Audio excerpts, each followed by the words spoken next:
Hello, folks. I'm Katie. I'm Vinny, and this is Learn Real Good. Welcome back. Welcome back. Back in the flash. Back in the flash. I don't know. You know that what? famous saying. As soon as I put these headphones on, I Yeah. become a different person. Just words fail you. Just random noises. And I want to sound like a morning DJ. So I'm always like, ooh, this is my voice. What's it Welcome sound- to Yeah. Learn Real Good in the morning. It's not the morning. It's not the We morning. never record in the morning. No, why would You're we? not morning No, people. we are not. I would much rather record at like 11 p.m. than 11 a.m. That's when we peak. Yeah, our brains are maximally awake. Probably around 10 to 11 Have you o'clock ever at been a night. morning person, No, Vinny? never. No way. Never. Yeah, me Never. neither. Not once. Like, I remember as like a teen, I would sleep until noon, 1. The good days. The good days. Yeah. Yeah. Not anymore.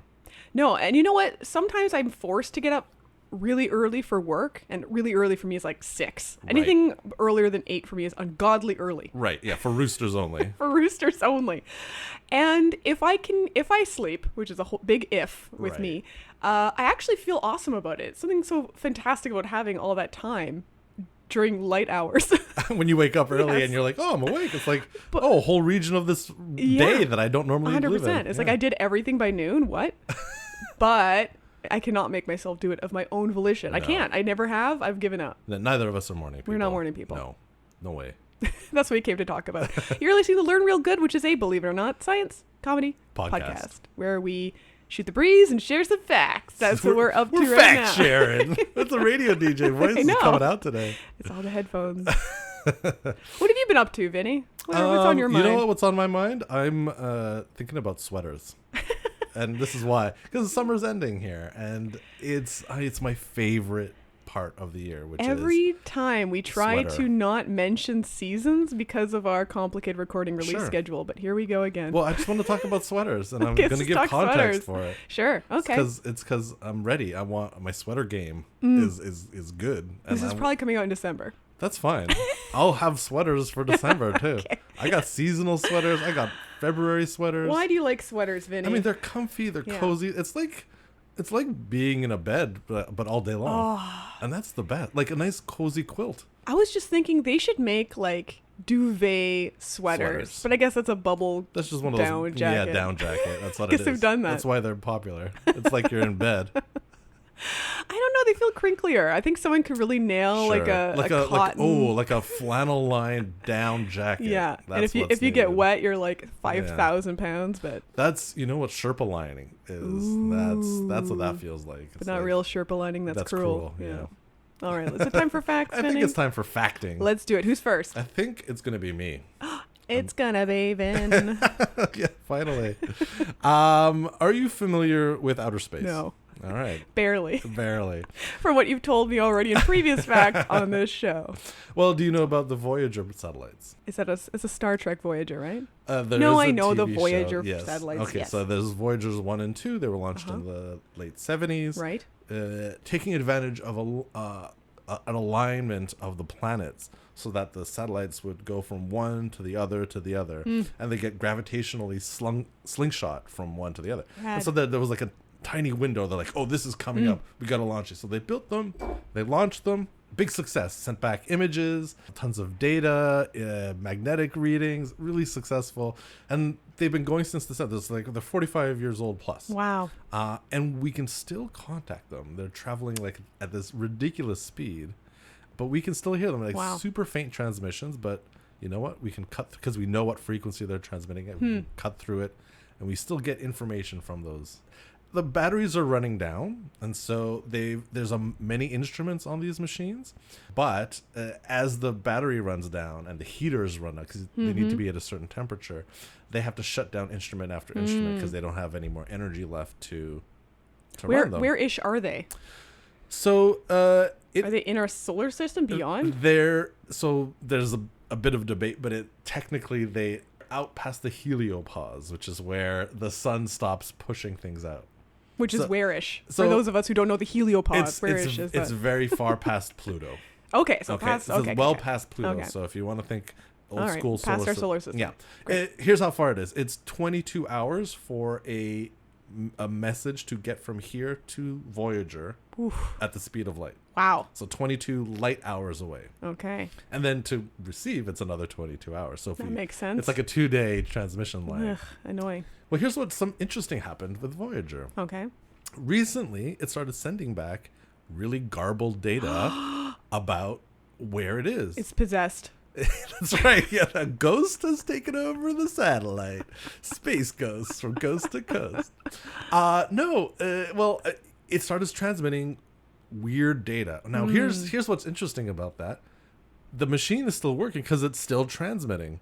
And it's really only the data that says where it's pointing. So it needs to orient itself in space, and it does that by looking at one star and saying, I'm looking at this star, it's right in the center, and so now I know where to point my antenna to get back to Earth. Because if you're off by a little bit, forget it, we're not picking up any signal. And so it's only this one instrument that says, I'm supposed to be pointing at this star, now it's coming back, blah, blah, blah, blah, blah, blah. It's just garbled, totally nonsense. But it's transmitting to the right spot, it's giving good information on its instruments. It's just this one instrument that says where it's pointing is coming back garbled. And it was really mysterious. But they figured out what was wrong. What? Tell us. It was the machine, the instrument that was supposed to report that information, was reporting it to a wrong computer. And a computer that had previously been shut down for corruption. And so it was sending that corrupted information over to the bad computer, and that computer was broadcasting it back to Earth. So it's sending nonsense back. Whoa, crazy. And they don't know why it switched over. They don't know what triggered it.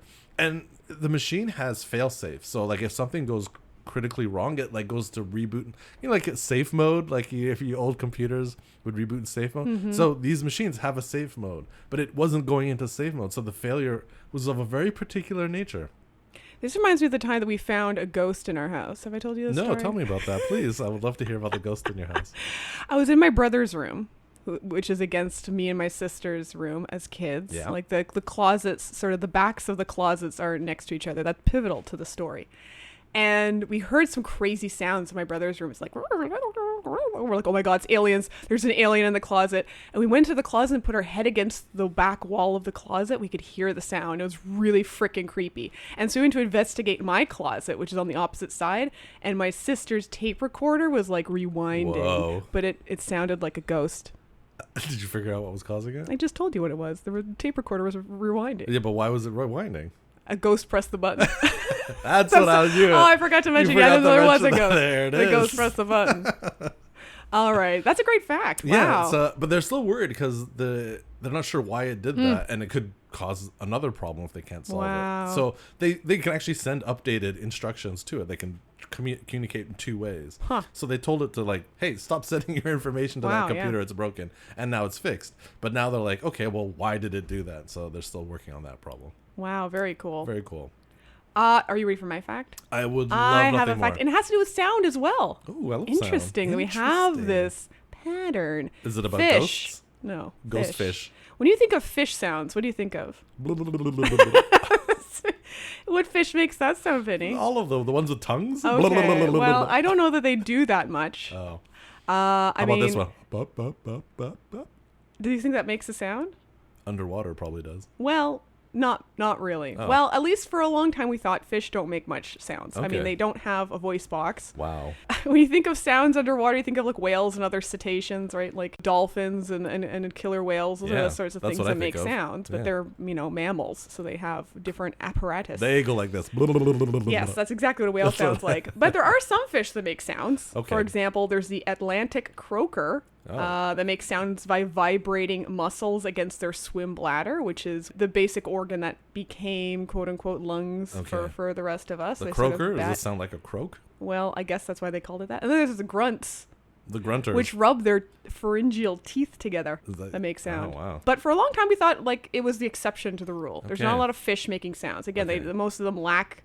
Most fish lack sound-making lungs, things. so they don't have the stuff to make it. Right. But sound is pretty important for communication, It's right? pretty easy, right? We do it all the time. Yeah, we You do it can't in get the- me to stop. We do it in the air. We do it in the water. Yeah.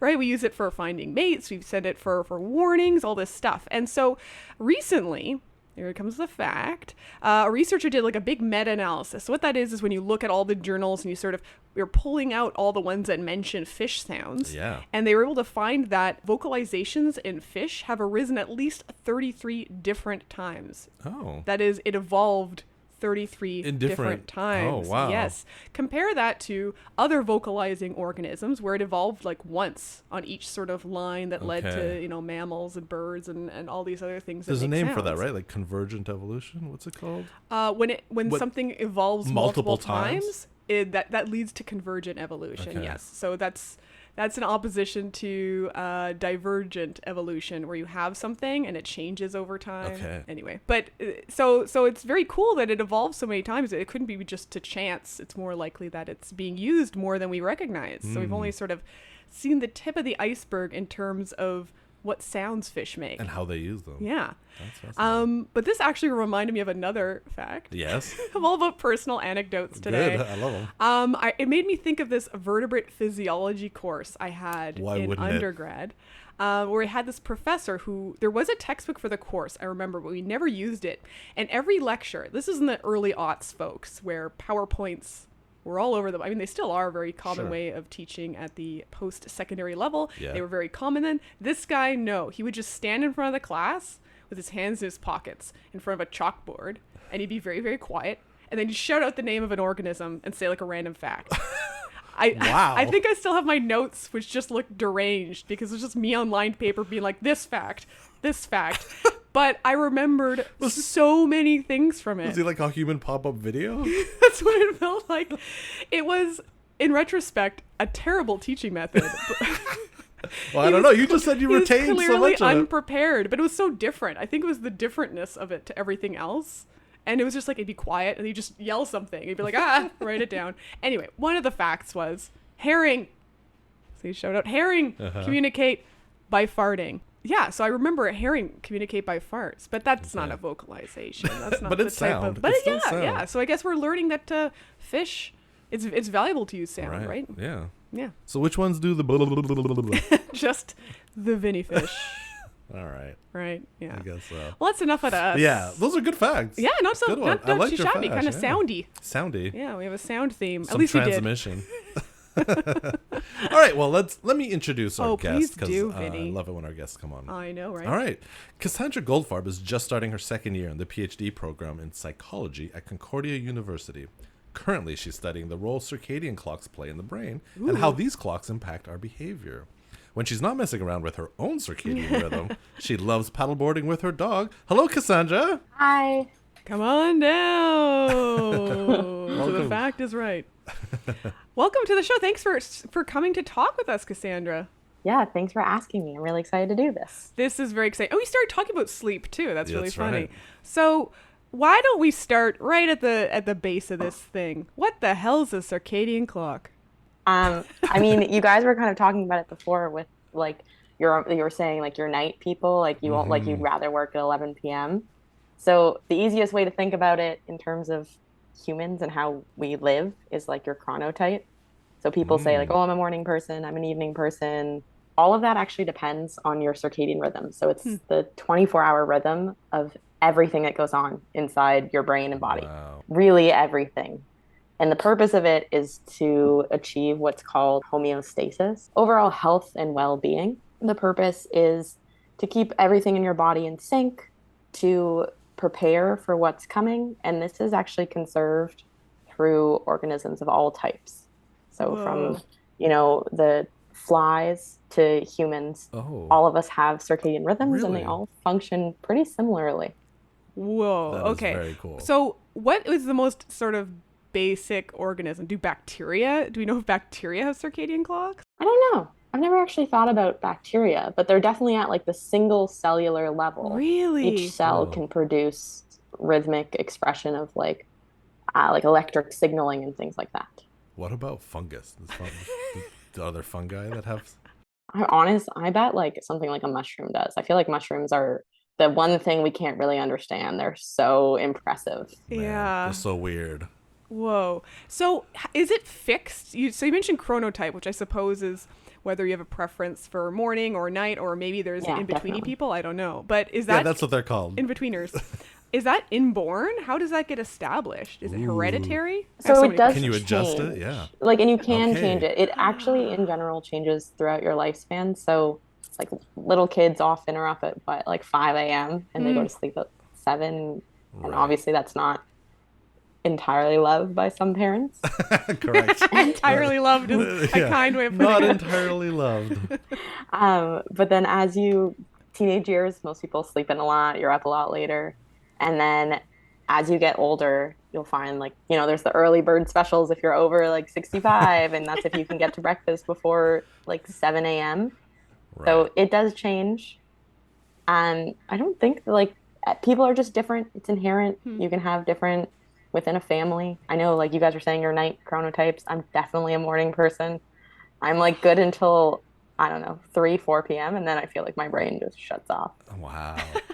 That's what I'm ramping up. We're just waking up. Now, what's the mechanism? Like, how is there like a little gland that does this? Is it, So there's is there a clocks. tiny gnome? Like, honestly, it feels that way. But you actually have, honest to goodness, clocks throughout your brain and body. Whoa. So they're Like, led with by, hands.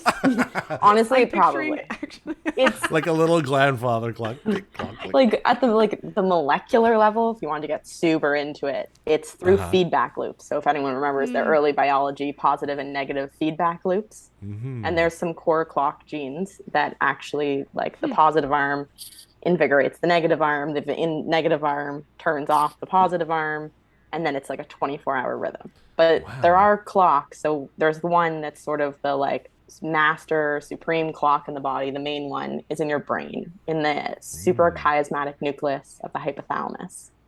I knew that's where it was. The SCN. The SCN. Honestly, that's where I would like, guess it would be. when I started studying this, I had to practice that a lot. A lot. Acronyms will come in handy. Oh, absolutely. But in the SCN clock. Where is that? I don't know. In that your part of it. hypothalamus. So, okay. Back, bottom, sort of the area of the brain that's also responsible for a lot of hormone release. And this part of the brain, I mean, it has direct connection to the eyes. It receives like light information. Light is really what resets your clock at the simplest level. Light is super important. It's why we always say, you know, if you're up at night, try not to turn on lights, or like why things like shift work can be sort of hard on the body. But there's clocks throughout the rest of the brain. And that's more what I study, is what role do these other clocks have? Because for the longest time, we thought it was sort of an over-encompassing that SCN clock did everything, and these other parts of the brain just sort of took information from that clock and then had other functions, but all their information was from that clock. But what we're actually learning is it's more like an orchestra is the easiest way to put it. So that SCN is the conductor, and it does tell everyone, give some information, but each like member of an orchestra is obviously an autonomous being. They can do their own things, some more than others. But so we're looking at clocks that seem to be able to function without entirely from the SCN and from other sort of information. Like a good example is your liver and takes a lot of feeding cues. So when you eat is actually a cue. So that's why, especially when you were in school, especially if you're thinking of like elementary school, when you'd be like 20 minutes away from lunchtime, you'd probably get really hungry. Even on the weekends, if maybe that wasn't when you ate, it's because your body starts to recognize it. Oh, wow. So like say I'm waking up in the morning. Yeah. What's the circadian rhythm? What's happening? Is there like, what's happening in my orchestra? Is there hormones being sent, or they're like, ooh, light, send this hormone? Like what's sort of the pathway of events in basic terms? I mean, when you're really thinking sleep-wake cycle, the biggest one you're going to go to is melatonin. Nice. I mean, everyone's heard of melatonin. Here you can get melatonin for everything, which melatonin's a really important hormone. It does a lot of things in the brain and body. My current like comprehensive exam topic is looking a little bit at melatonin, and it does a lot of things. Really scary how much it does, considering that here in Canada, at least, you can just sort of get it in the drugstore anywhere and just pick up like melatonin supplements. And if, you know, maybe some things shouldn't be quite so easily accessed. It's kind of like rebooting. Getting like, I'm just going to take a reboot pill. Well, it's like really great if you're traveling to a different time zone and you want to tell your body that like we should start, because melatonin sort of tells your body it's time to start preparing for sleep. So really great if Interesting. you're traveling to a different time zone, you're on a completely different schedule. Melatonin can sort of help move along to get synchronized to the current like sleep schedule you're going to be on. Mm, But like for every day, maybe not the best thing to take like every single right. day. I've tried because I'm a bad sleeper. Period. I have issues with sleep at night. I'm a late night person, but then if I know I have to get up early, I just psychologically go into this feedback loop of horrors where I'm like, I need to go to sleep, so I can't sleep. I'm panicking about sleep, and I've tried a lot of things, including melatonin, but it hasn't seemed to work for me. I mean, Darn you, melatonin. yeah, because melatonin just tells your body it's time, but it's not necessarily going to actually put you to sleep, which a lot of people thinks it does. So that's one of the issues. What is it that you're studying? Like, what are you looking at? Are you like telling? I just have a journal where people are waking up in the morning, or So ours isn't with people. We use mouse models. okay, Um, okay, because we actually genetically alter the clock. So okay, there's you're two going in there. ways to do it. They're either bred with a knockout, and by knockout I mean we target one of those clock genes I was saying with those feedback loops. Some of them are more essential to the whole clock. All of them are core. One of them, BMAL1, though, we know that when it's not functioning in those cells, the clock just doesn't work at all. So we either genetically breed animals using this Kree-Lox recombination system, which is really confusing and I don't have to get into, but that have it knocked out in specific parts of the brain, like the striatum, which is really important for honestly everything. The striatum does everything, like walking, learning, emotion, reward, addiction, all of that is linked to the striatum. Major diseases like Parkinson's. So we need it. Yeah, it's like a hub. Okay. It's an information hub. Okay, it's like a big subway station. Yeah. And one of the things we were looking at is if the clock isn't functioning in that region, how that impacts behavior. We're currently looking at this tiny little brain region, so tiny. When I was first trying to figure out where it was in the brain, I'm like looking at we have someone once, amazing people, mapped out the mouse atlas. And I'm like trying to find it. And it's like a speck. It's so small. Oh, wow. But I found it. And this Nice. tiny little piece of the brain is. And they gave you the PhD for that, right? Oh yeah, honestly, I feel like I should have spent so long, like looking at little brains trying to figure out what I was even looking at, and I was like, "This isn't gonna happen. It's so small." Shockingly, it did happen. It took a long time, and this part of the brain acts as a sort of on-off switch for dopamine expression, potentially also serotonin expression, but we're more interested right now of focusing on its role in dopamine. Dopamine being the central messenger that also plays a role in all those behaviors I talked about. So many things. Dopamine is it's a like neurotransmitter that's essential for just being able to function. So we think that this part of the brain might play a really important role in how dopamine moves throughout the brain and how it's made and released, because dopamine is rhythmic too. I mean, everything is rhythmic. So you can really look at anything from a circadian standpoint if you just focus on the rhythmicity part of it. So that's what we're doing. And we look at mouse behavior on a variety of tests, which are a lot of fun. Time consuming, but also fun just to, see what happens. I feel like this is the first time I'm really like in a causal experiment where you do something and you're like, okay, like in theory, I know what might happen, but let's see. Let's see if it does. Yeah. Yeah. So that's sort of been it, and just really looking into the role of like dopamine rhythmicity and what that means for understanding, neural circuitry, but also understanding its impact in health.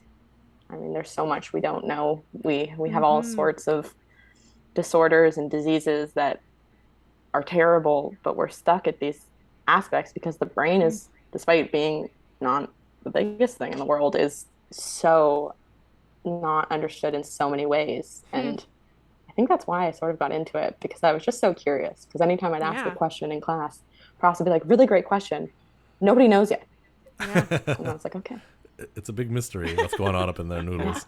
Noodles. So you mentioned for these mice you use like a strain of mice that have had part of their circadian clock knocked out. And that makes sense, right? Because if you can understand what happens when it doesn't work, you can apply what happens when it does work. Do you know if there's like human disorders where there is an issue with the circadian clock at a genetic level? Like, is that something that happens with people? Absolutely. I mean, one subset of people that's studied often are people who work constant shift work, like nurses or flight attendants. And people have sort of studied that, there's some studies have found there's increase in things like anxiety and depression. There's increases in the likelihood of developing neurodegenerative disorders, things like that. Whoa.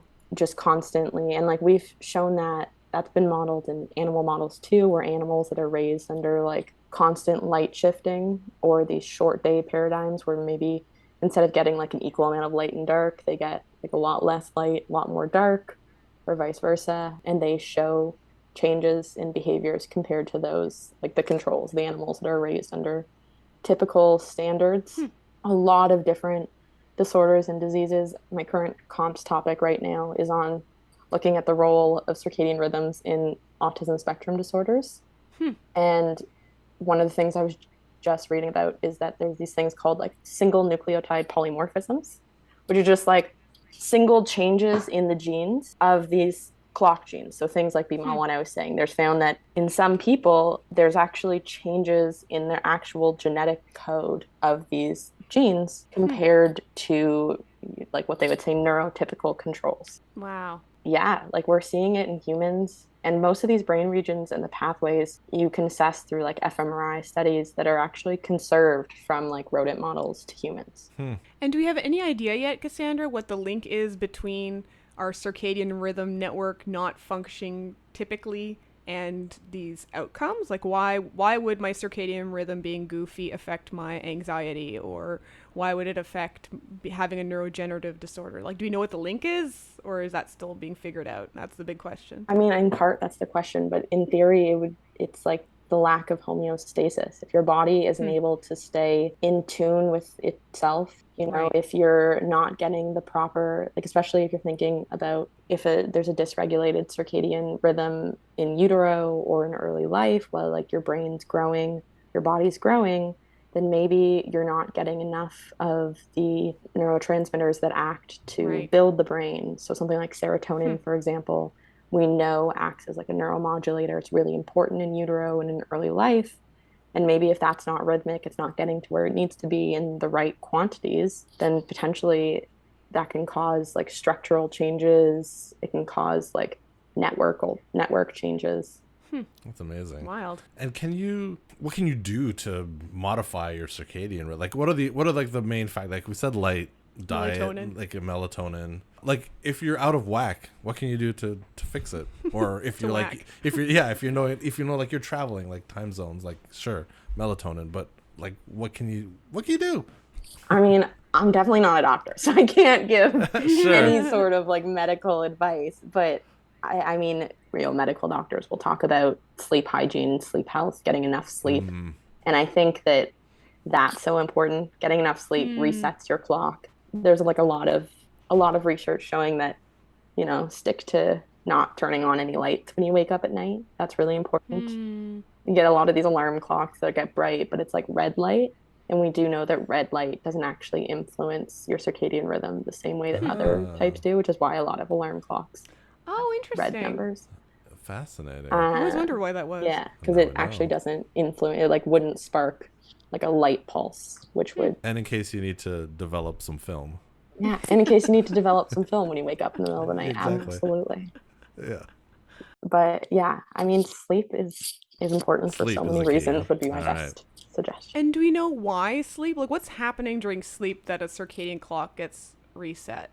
So I actually took a class with one of my mentors in my last Conrad where he discussed this. Like, that's one of the questions is like, why is sleep so important? And like, especially at the animal level, people talk about that because in theory, like in nature, animals would be vulnerable. I mean, humans before modern civilization were vulnerable when they sleep. So like, why sleep? So it has to be unconscious for a third of the day. Right? Like, why? That just doesn't seem like super safe. Yeah. But I mean, in theory, that's why you have to be like, I mean, REM sleep is restorative. So it has to be like fixing networks, building new networks, you know, allowing parts of your brain to or in body to rest and rebuild in order to remain healthy, which is why getting like uninterrupted sleep is important. Enough of it. Maintenance mode. That's why the Montreal Metro doesn't run 24 hours. You have to like clean it up and do repairs overnight. No, honestly, it's Nice like everyone analogy. needs time to have downtime and to just like recuperate. So that has to be the real main I guess reason. at some point, you'd break down so much faster. Yeah, I guess because that otherwise makes we sense. wouldn't sleep. Because realistically, Yeah, it's got to be the totally most waste of time. dangerous time is when you For sure. can't do anything. Okay, So- fine. I'll start sleeping. It's so delicious sleeping, though. I love it. It is, yeah. It's my favorite part of the day. That's your favorite part of the day? A Being sign of depression? So what have you seen so far, Cassandra? Can you talk about any early results? Like, what have you seen in your little mouse brains about what happens when their circadian clock's been given a punch? So like from the behavioral aspects of it, we've seen a lot of changes in some of our motor tests. So some of the things we do is like we put the mice on this rotor rod, which is a spinning rod that kind of acts almost as like a treadmill sort of. They just have to keep walking on it at different speeds. So we found some changes in endurance. So like how long they can stay up. Our animals that had the experimental knockout weren't able to stay up quite as long. We've also measured things like strength and coordination, which we also found deficits in, which is sort of why when it came to like the molecular part, I'm really interested to start looking at the dopamine system just because of how much we know that dopamine plays a role in motor function, which is sort of how I've now come to this pathway. The molecular parts are tricky and I'm working on them, but some of the early things do show that potentially there might be changes in like the substantia nigra region. So gonna look more into the substantia nigra, which that part of the brain, the habenula, sends signals to the substantia nigra, which sends I've signals. never heard of that part of the brain. I don't know The that, substantia right? nigra? Substantia nigra, yeah. So the ventral tegmental area and the substantia nigra are where most of dopamine is made and released. That didn't help me. Front brain, back brain, It's sort of cerebrum, mid to the cerebellum? back. No, it's definitely ahead of the cerebellum. Definitely ahead of the cerebellum, but the cerebellum does also play a role in motor behaviors for sure, especially those that like you already know how to do. This sounds like super like relevant for the general person, but hyper relevant if you're an athlete. Yeah. So where like now like these high performance athletes are like training down to like their diet and to the milligram. Like this whole circadian rhythm feels like it probably should also be looked into.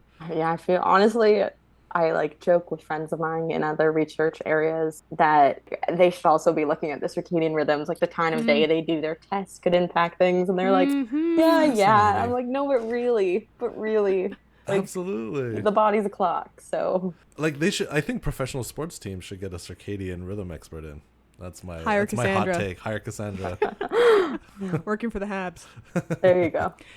Is there anything that the mice are better at? It's like, is it all bad news? Is there anything they're like, but actually, when they don't sleep, is lack of sleep. they're great communicators. What are the advantages of lack of sleep? This is key for us now. I mean, I don't think I've seen anything that's like, No, it's all bad It's all news. bad. It You know? is. All right, fine, I'll sleep.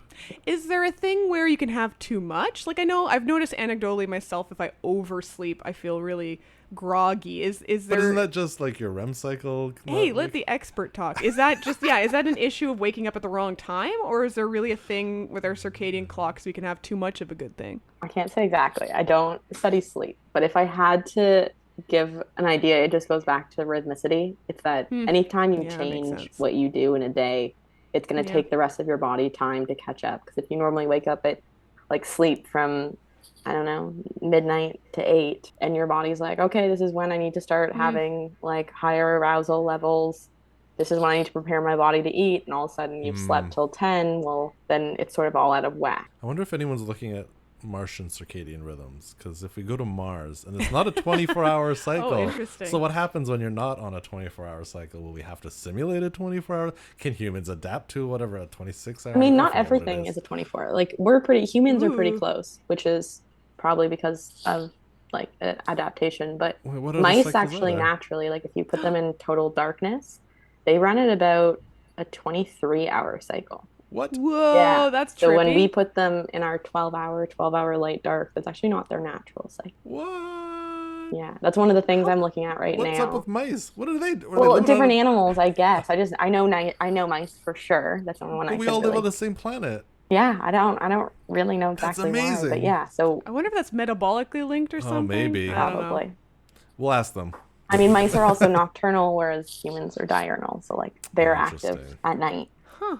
This is all fascinating. Whoa. Wow. So, Cassandra, you mentioned you're preparing for your comps. Oh yes. So that COMPS stands for comprehensive exams, correct? Yeah. So let's talk a bit about that. So PhD students typically have to do comps. Do you want to describe for our audience what the hell that means? So comprehensive exams is what takes you from being a PhD student to being a PhD candidate. And from my understanding, from talking with postdocs and research associates that didn't even go to school in Canada, this is everywhere. Everyone has to do some sort of comps in every discipline. At my school, how it works is you have to write, it's a 2-part thing where you either do one written, one oral, or the new thing is you can do 2 written because some of us are iffy on giving presentations, myself included. So you have to pick a topic that's outside of your discipline. So like within the field. So I'm doing my PhD in psychology.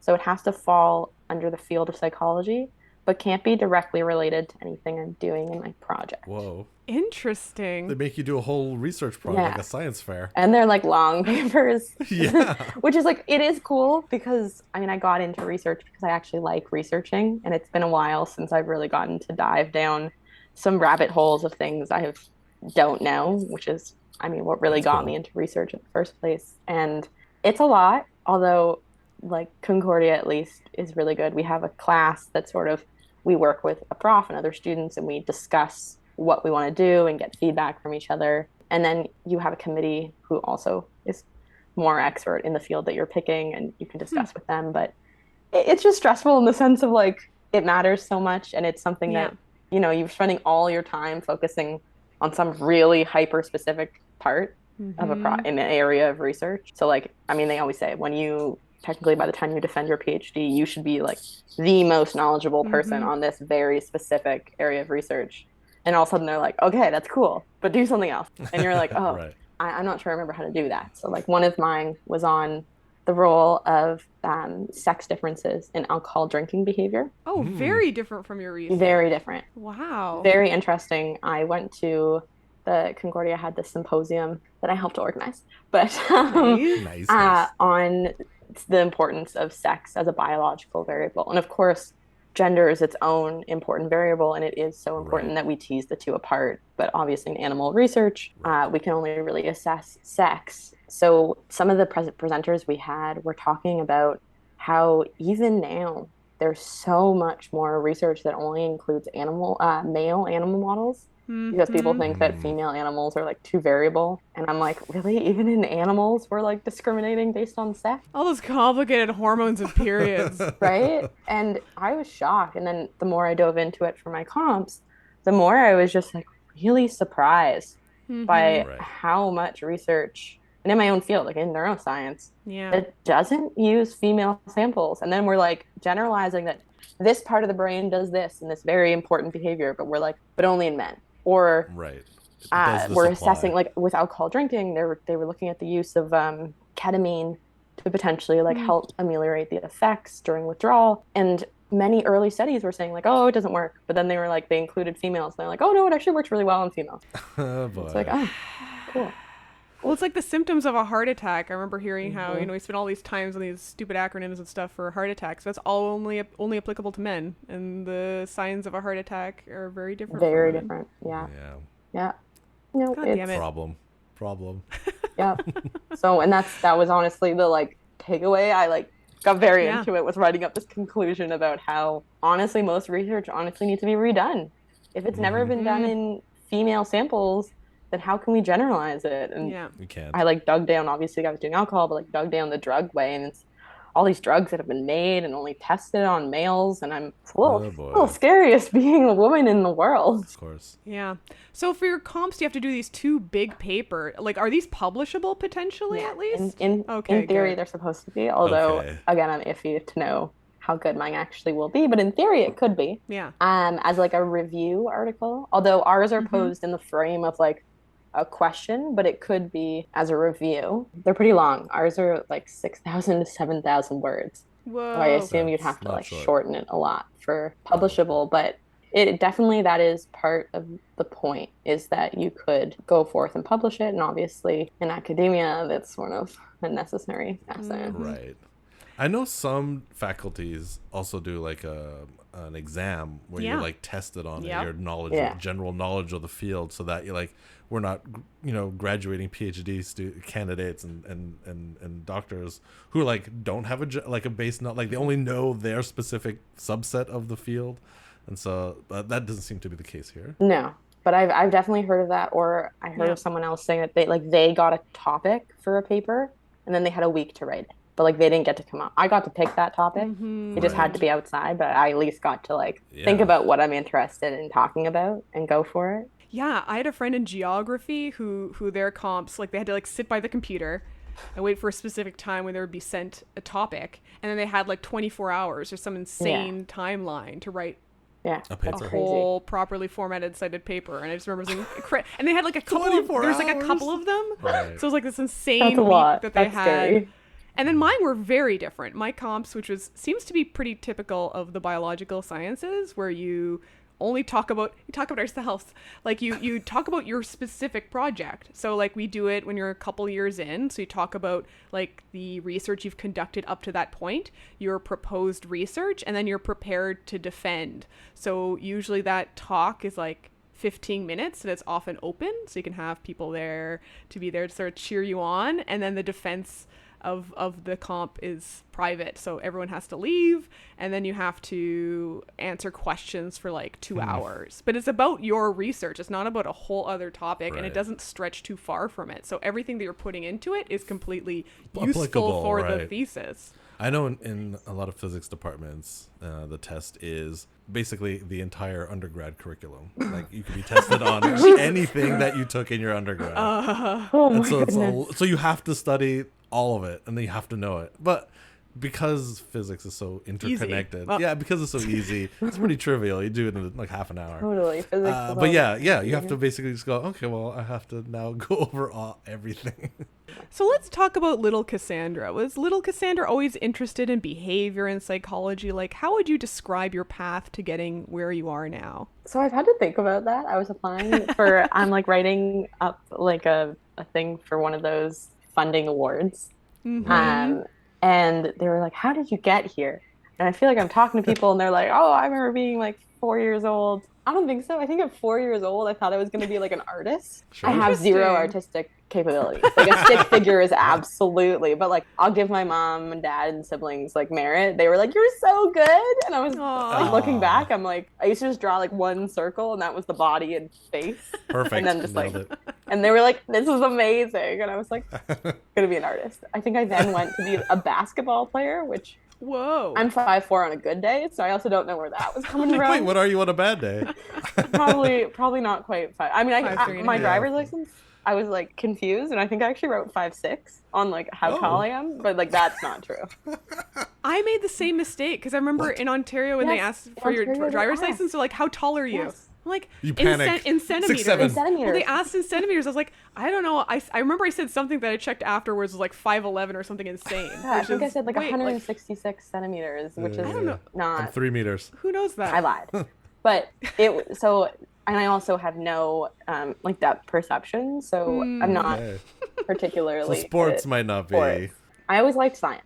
I have been one of those very fortunate people who have had some really amazing teachers and professors, starting from elementary school, where I was like obviously testing the limits of life. I had a really amazing science teacher. He had the cool science lab. He would talk to me about things, and he encouraged me that like I could actually be curious and like that's okay. And I was like, this is great. I think I like science. That's great. High school, I got really lucky having some really, really amazing teachers, because obviously high school is that time being a teenager. You're just go a little wild. You're a little, you know.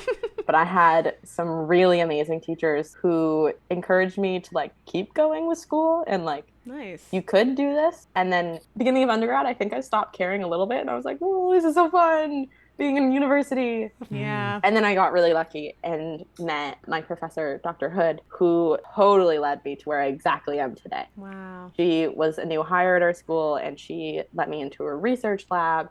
I took all her classes. She mentored me to go to a conference for the first time, Amazing. helped me apply to after undergrad before I started my master's. I did research a couple labs just to figure out exactly what I wanted to do, and she encouraged me to figure it out. She helped me find my current supervisor, who was her supervisor, because I was like, I want to be you.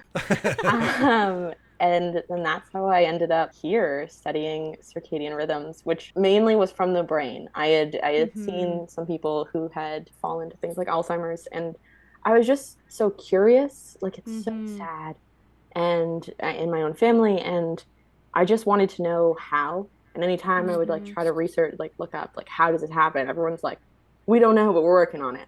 And I was just like, we know how everything else happens. Yeah. Why don't we know this? And then, you know, people encouraged me to like go figure it out. Then go try to understand the brain. And from all of what I learned from Dr. Hood, I was like, okay, circadian rhythms are a really good way to look about this. And then she led me to her supervisor, and where I'm in the Amir lab at the CSBN at Concordia. And my supervisor here is like, you know, if you have a good reason for doing something, let's talk about it. And so first year we started looking at this project. We didn't know where it was going to go, and shocked by the results, but we're still just moving forward and learning more about all these little clocks. Awesome. That sounds incredible. And that you've like found that mentorship. That's so key, right? Like that support from lucky. one person or group of people to encourage people and encourage that curiosity. And it sounds like you've had several great mentors along the way. No, I definitely have been very, very fortunate to have some incredible teachers and profs. Yeah. Right. Good job, good teachers. Good job, good teachers. Yeah. Changing lives out here. Literally, a good teacher can change the world. Absolutely. Now, my question is also going to be about dog paddleboarding. What's the deal with... Is the dog doing the paddling? Is it the dog's doggy paddling boarding? I wish. Okay, so we have this dog, Denver. We got him from a humane society. He had a very rough life with it. He went from quite a few organizations rescuing dogs from like kill shelters to get them into no-kill shelters. I think he actually ended up starting in Missouri. Oh, wow. And he knows a few tricks, like give paw and turn around, like things like that most dogs that were always strays wouldn't know. So we do think that he might have at one point maybe got lost, or I don't know. We don't really know. But he ended up in this tiny little humane society in Western Gatineau. And my mom just happened to go. She is an animal person. We've always had animals. And she met Denver. And she was like, okay, bring him home. Sent me a text and said, this is our new dog. Wow. And I was like, okay. And then I like fell in love. I mean, I decided when I'm older, I'm going to have like 42 dogs.